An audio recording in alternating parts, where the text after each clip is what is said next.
So what are you so excited about? Well, it's our turn to try a new type of myth, the physics thought experiment. Great. Something to get the old gray matter working. So here's how this one goes. Let's say you're driving along in a car at X miles an hour. You throw something out the back in the opposite direction at the same speed. Does it just fall straight down? Basically what you're saying, does the forward momentum and the backward momentum cancel each other out completely? Exactly. Or is there some other factor like air resistance that makes it impossible? And I wonder if it works at 6 miles an hour, will it also work at 60? That is what we're going to find out. It makes sense that an object subjected to equal and opposite forces, forwards and backwards, would drop like a stone. But unless we can prove it in real life, this simple equation's no more than an untested myth. So how are we going to test this one? How about a pickup truck with a treadmill on the back? Pickup truck drives forward at 10 miles an hour, treadmill goes back at 10 miles an hour, and then one of us jumps on it. By one of us, you mean Tori? What? So this is to see if I just fall straight down or get flung off the back. That's the idea. Yeah, great idea. Best if they bust out the gym equipment before Tori changes his mind. That seems safe enough. Normally treadmills are pretty straightforward. You set the speed and go. That is, of course, if you haven't been drinking. As Adam bravely proved, the treadmill is not to be trifled with. And now it's Tori's turn. My question is, if he jumps onto a moving treadmill, will it slow down and actually throw him off at a slower speed? To test this, we're going to put a 180-pound load onto the treadmill, see if it slows down. If it does, then we'll turn it up until it throws it off at the target speed. So while Tori tapes together an even simpler version of himself, Grant finesses the conveyor belt of death. So what are the stripes for? They are so we can find out what the actual speed of the belt is. Using our high-speed camera, we'll count how many frames it takes for one of these to move 1 foot. According to the manual, the maximum speed of the treadmill is 10 miles per hour. That's fast enough to get the stripes strobing. That looks a little crazy to me. It looks a lot crazy. That looks so dangerous. I would not want to try to jump on that. And, at least for the moment, he doesn't.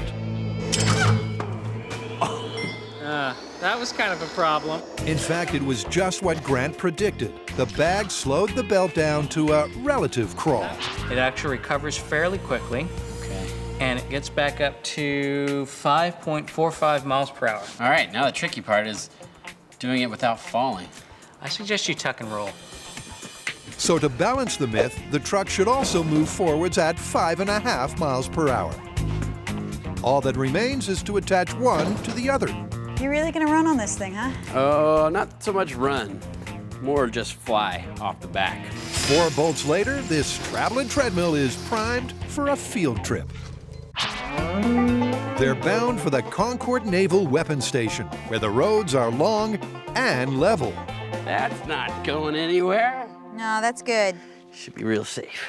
Real safe. That would be the least of our safety concerns, I think. Tori straps on the famous red suit. Kari still can't understand why his knee pads are trembling. You got dragged by a horse and it didn't seem like a bad idea. You got buried alive, didn't seem like a bad idea. Whoa, stop! You got in a ring with a bull, it didn't seem like a bad idea. He's looking right up. This is a bad idea? Feel like a gladiator ready to be slaughtered. We'll chalk that one up as a yes. Okay, so here's the setup. For our control test, our truck is going to be stationary. Tori's going to drop onto the treadmill and then project off the end of the truck in a gentle arc.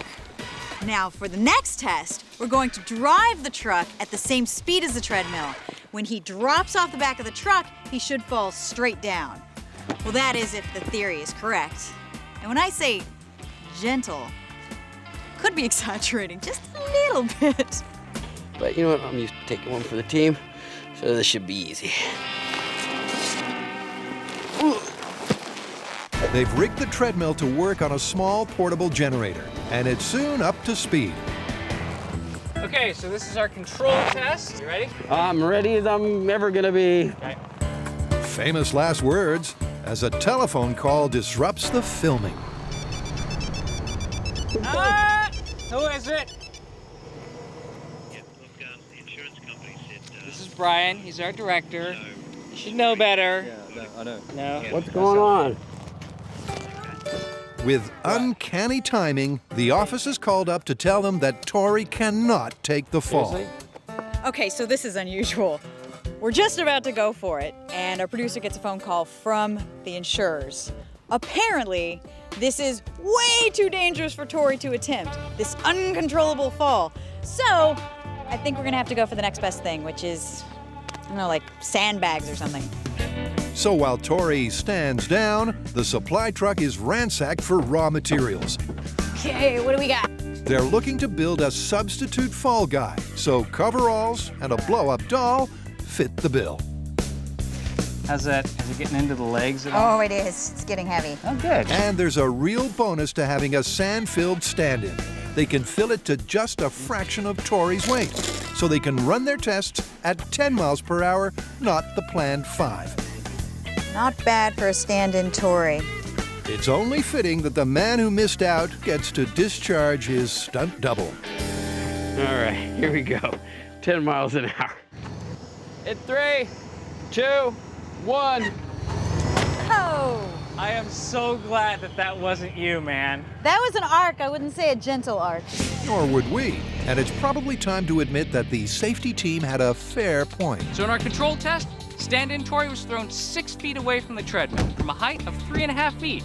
What this means is he didn't fall straight down, but that's not a surprise. Now it's time to move on. Okay, this is the main test. I'm going to drive the pickup at 10 miles an hour while Tori throws his sand in onto the treadmill right in front of the high-speed cameras. If the sack of sand comes even close to falling straight to the ground, we'll finally know that this myth is on track. All right, ready? In 3, 2, 1. It's a rare case where the team gets excited by a lack of spectacle. Still, best check the high speed. So watch that point right there. Oh, nice timing on the drop. It pretty much drops straight down. I mean, compared to our control test, it would have been out there. Yeah, Here, straight down. that is really cool. So there might be some merit to this myth. Absolutely. The morning's testing was a total success, and they learned something along the way. First of all, we learned that Tori is more important than we thought. We can't just chuck him off the back of a truck. Secondly, we learned something from our 10-mile-an-hour test. We had the treadmill going at 10 miles an hour on a stationary truck. We dropped our sand in Tori, and he fell in a little arc. Then we drove exactly 10 miles an hour, dropped our sand in Tori in the same position, and he went straight down. But this is MythBusters, and we just can't stop there.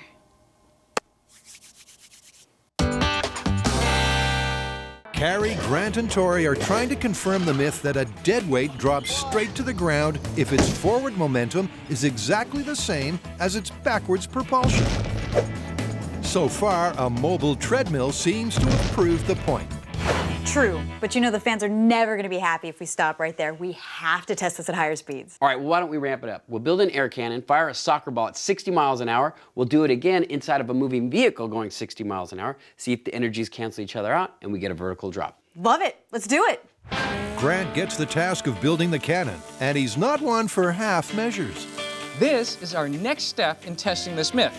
It's the barrel of the largest air cannon I have ever built. And hopefully, if everything works out, this should simply fall to the ground like this. We'll see. Once a pressure tank is screwed to one end, the pipe becomes a cannon. Do you think this thing looks heavy? It is heavy. It's designed for industrial applications where you need a large amount of air in a very short amount of time. All right, Kari, bring them down. Grant fills the tank up to 60 psi, but will that translate to the 60 miles per hour they need to match the speed of the truck? In 3, 2, 1. Oops. Whoa. Went through the net. Oh, wow. Oh, no. Look at the ladder. Yeah, we wrecked the ladder, and I think we killed the soccer ball. At 340 miles per hour, they've killed just about everything. Aw. So Grant continues to wind back the pressure till the speed of the ball eventually hits a consistent and repeatable speed. Okay, here we go. 9 psi. In 3, 2, 1. Woo! Yep, that looked like 60 miles an hour to me. And a check of the high speed confirms the call. The good news is that we have our number. We now know that 9 psi equals 60 miles an hour out of the barrel. Perfect. Great. That's our target speed. All right. We're there. Well, almost. It's now back to Concord to see if they've got the balance just right. All right, time to give this experiment a shot of steroids.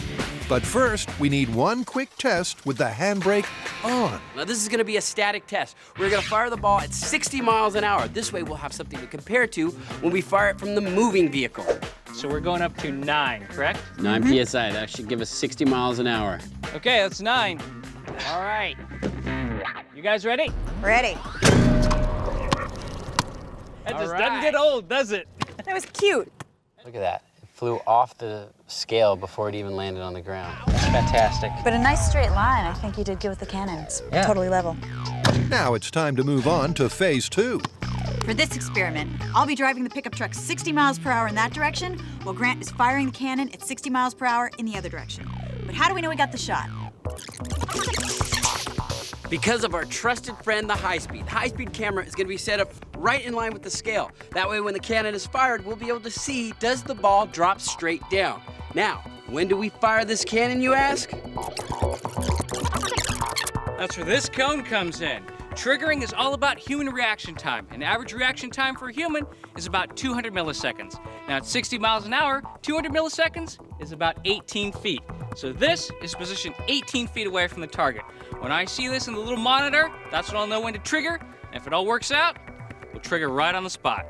Logistically, this is going to be a very difficult experiment. Everything has to come together for it to actually yield the results we want. I mean, the small scale was brilliant. If we can get anywhere close to that, I will be happy. But Tori's already anticipating trouble down the road. My feeling is Grant's gonna prematurely hit that button and the soccer ball is not actually gonna make it in the high-speed shot. We'll see what happens. All right, you guys ready? Cannon is armed. And truck is in place. We're ready on your go, Tori. Hit it. 20,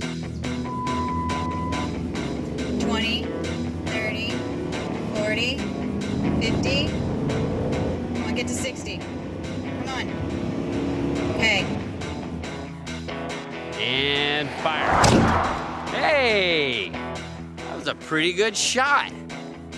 Let's look at the high speed. Given how hard this is to get right, it's a mighty first effort. But the ball did bounce backwards. It's not perfect. It's not the same results as the other one. That's what I'm saying. This should drop straight down, not fly backwards. It's agreed that either the car was too slow or the cannon too fast. Just note to yourself, the speedometer was wrong. I was perfect. Absolutely. So noted for the record. The afternoon rolls on as a series of runs The ball did not drop straight down. never quite seemed to hit the mark. Looking good. Man, he fired it too soon. But the ball still bounced backwards. 25 attempts later, they haven't come close to seeing the soccer ball drop like a stone. Some even bounced forwards.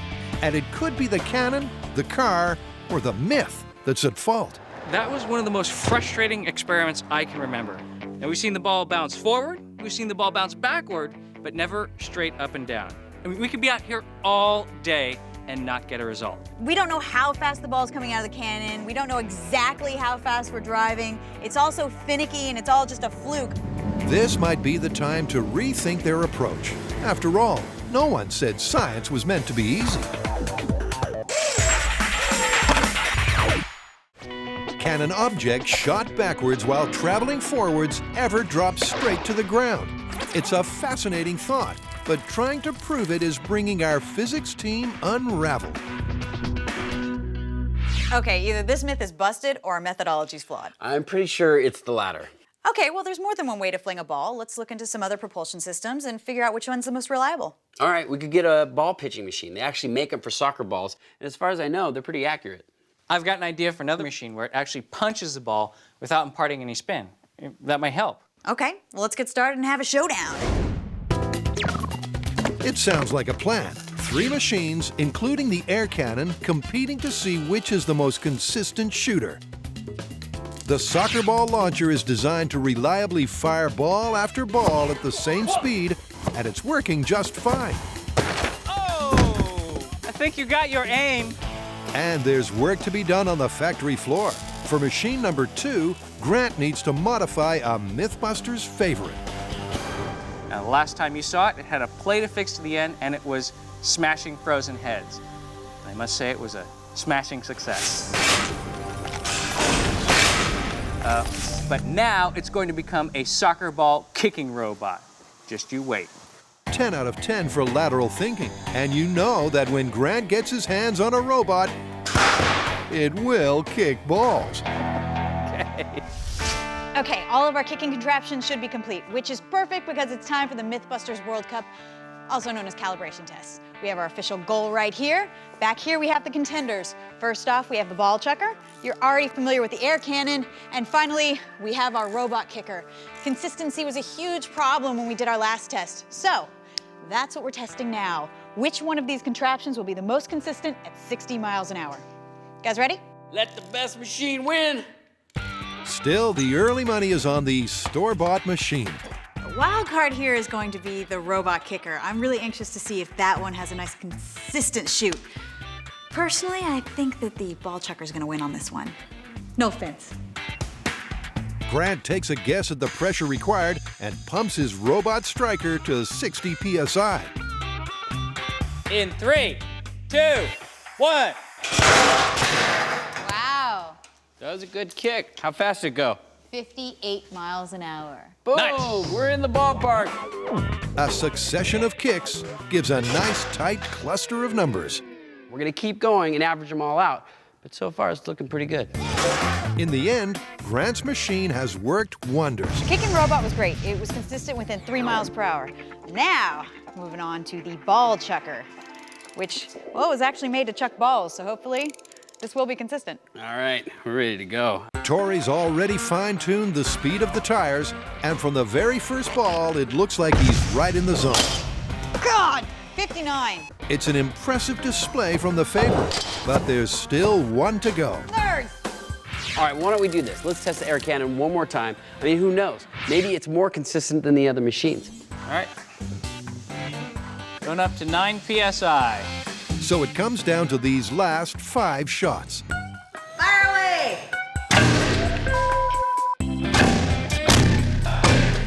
The shootout is finished, and the result is a shock to everyone. You know what? Out of all the machines, this one looks like it's the most consistent. Yeah, I think we all know who the winner was, but just for fun, I calculated the standard deviation. You and I have really different ideas on fun. He said fun. Go ahead. Okay, this one's 1.22. This one is 2.3. And the winner and still champion, air can with 0.84. Oh my gosh, after all that, we have to go back to the air cannon. Yes. The ball speed's as close as we're going to get, but let's not forget that's just half the equation. If the speed going forward is also in doubt, we'd be fools not to fix it. And Kari's no fool. So the solution to our speedometer problem is this. It's a tachometer. Now what we're going to do is we're going to brace it with all sorts of clamps that I've scavenged from the camera department. So it's right here against the wheel. We have some reflective tape that's going to make the laser able to pick up every revolution, and from there we can do the math, find out exactly how fast our car is going. Now they've done all they can do to fine-tune the hardware.